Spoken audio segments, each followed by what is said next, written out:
address the Senate side a little bit, because I was involved in these discussions most recently. Senator Richard Devlin is the Senate side co-chair of Ways and Means. His position is that he is constantly trying to make sure Legislative Fiscal Office gets realistic information. Here's the problem, you just point out. If the agency wants to do something, they'll come back and tell the fiscal analysis that, oh, we can absorb that in our existing budget. And so then they'll write this thing. And then Senator Devlin, who's a Democrat, by the way, will come back and say, well, wait a minute. If you could absorb what it looks to me like a $400,000 project in your existing budget, where did $400,000 go and why do you have it? Right? That's his question.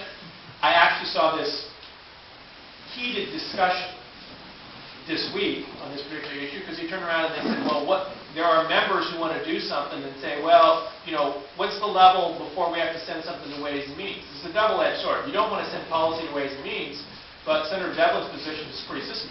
You policy chairs will go out and go to the agency, make a deal with the agency. It's a $500,000 plan, and then the agency will come back and say it's exactly like you said.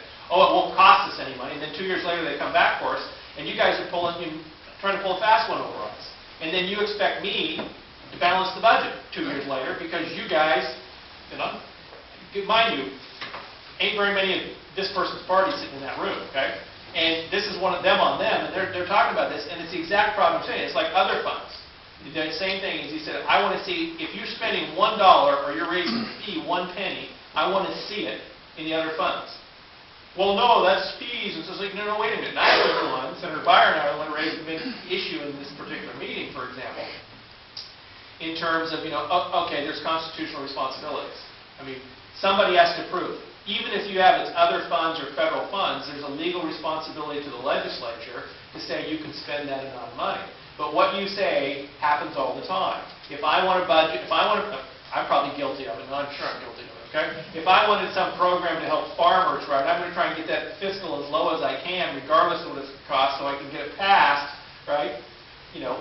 It's the old adage is, Congress are all dirtbags and legislators are all dirtbags except mine. Okay? And that's why we don't get anywhere.